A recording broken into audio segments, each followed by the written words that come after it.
মহাকুম্ভ আমি নাইবা বললাম, ওটা এখন মৃত্যু কুম্ভ হয়ে গেছে, মৃত্যু কূপের মতো।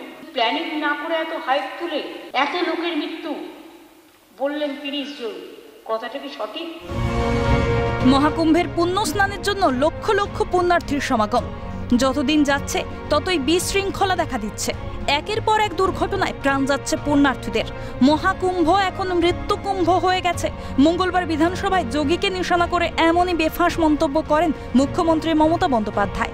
তার এই মন্তব্যে ফুঁসছে সনাতনীরা। প্রতিবাদে বাঁকুড়া দুর্গাপুর রাজ্য সড়ক অবরোধ করে বিক্ষোভ দেখায় সনাতনী সেনাকর্মীরা।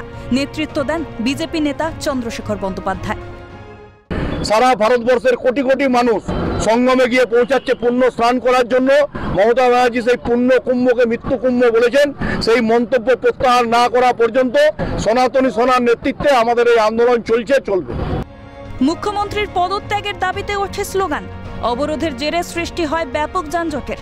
খবর পেয়ে ঘটনাস্থলে পৌঁছে আন্দোলনকারীদের সরিয়ে দেয় কোক ওভেন থানার পুলিশ। আন্দোলনকে নাটক বলে কটাক্ষ জেলা তৃণমূল নেতৃত্বের। বিজেপি যেটা রূঢ়বোধ করছে, নাটক করছে, পায়ের তলায় বিজেপির মাটি বলে কিছু নেই, সংগঠন নেই, মানুষকে ভুল বোঝার জন্য এই নাটকগুলো করছে। মুখ্যমন্ত্রীর মৃত্যু কুম্ভ মন্তব্যে রাজ্য জুড়ে উঠেছে সমালোচনার ঝড়। সরব বিরোধীরা, তাহলে রাজ্যের হাসপাতালগুলো কি এখন শ্মশান? একজন দায়িত্বশীল প্রশাসক একথা কিভাবে বলতে পারেন? পাল্টা আক্রমণ শানিয়েছে বিজেপি নেতা দিলীপ ঘোষ। মুখ্যমন্ত্রীর একটাই কথা বলছেন, মহাকুম্ভ নয় মৃত্যু কুম্ভ। না, মমতা ব্যানার্জির হসপিটালগুলো কি? তাহলে আমি বলবো হসপিটাল নয় শ্মশান।